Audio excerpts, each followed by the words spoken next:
Okay sir. Sir ఇటు చూడండి. Sir ఇటు చూడండి సార్.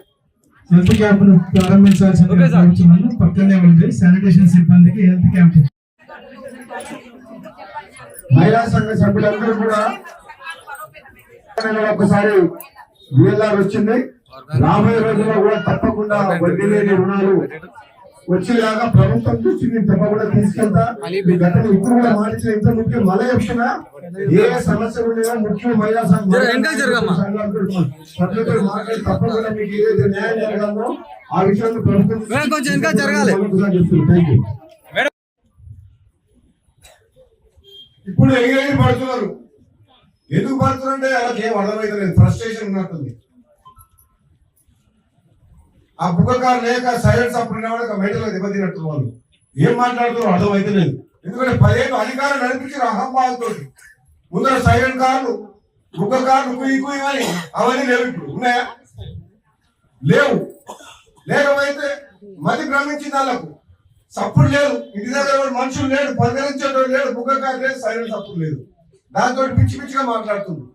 ఎక్కడ పోతే అక్కడ సమ్మె అంటున్నారు. అరే నువ్వు వచ్చి సంవత్సరమే అయింది కదా, సంవత్సరం అయింది కదా, ఇంకా 4 ఏళ్ళు కాంగ్రెస్ పార్టీ ప్రభుత్వం ఉంటుంది కదా, చెప్పిన దాంట్లో ఒక 2-3 చేసినాం కదా, మిగతా కూడా చేస్తాం.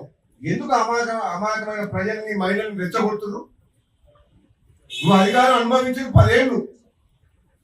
కాంగ్రెస్ పార్టీ తెలంగాణ ఇచ్చింది, ప్రజల నమ్మకంతో తెలంగాణలో అధికారం ఇచ్చిండ్రు. అధికారంలో ఉన్నప్పుడు మేము అహంభావంతో పోవట్లేదు. ప్రజలకు ఇచ్చిన హామీలు ఎట్లా నెరవేర్చాలి, మహిళల్ని ఎట్లా కాపాడుకోవాలి, మహిళల్ని లక్షాధికారులు కాదు కదా కోటీశ్వరం చేస్తాం మేము. మాకు ఆ ధైర్యం ఉంది, మాకు ఆ చిత్తశుద్ధి ఉంది, మహిళల మీద అభిమానం ఉంది. ఎందుకంటే కాంగ్రెస్ పార్టీ సోనియా గాంధీ గారు ఇచ్చింది ఒక తల్లిలాగా తెలంగాణ రాష్ట్రం ఇచ్చింది. ఒక మహిళగా ఎంతో మంది యువకులు ఆత్మ బలిదానాలు చేస్తుంటే తెలంగాణ ఉద్యమంలో ఒక తల్లిగా తెలంగాణ రాష్ట్రం ఇచ్చింది. అటువంటి తల్లి నీడలో అటువంటి తల్లి మేము పనిచేస్తున్నాం. మాకు కమిట్మెంట్ ఉంది. తప్పకుండా మహిళలందరూ కూడా చెప్తున్నాం, మేము మంచి కార్యక్రమాలు చేస్తున్నాం. మీరందరూ నమ్మకంతో ఓపికతో ఉండండి. నేను మీకు చెప్తున్నా, ఇక్కడ శాసనసభ్యులుగా నన్ను గెలిపించరు విన్నాను. కాంగ్రెస్ పార్టీ అధికారంలో ఉంది, నా మీద బాధ్యత ఉంది.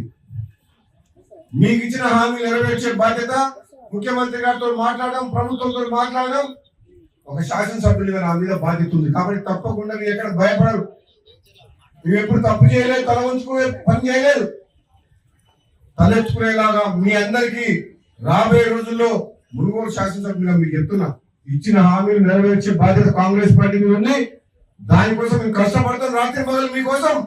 ఈ ప్రభుత్వం అన్ని విధాలుగా ఈ మహిళల సంక్షేమం కోసం, మహిళలకు ఇచ్చే రుణాల విషయంలో కానీ, మరి ఇప్పుడు మన వెంకటరాజు గారు చెప్తుండ్రు ఈ ఆర్పీలకు శాలరీస్ రావట్లేదని చెప్పి.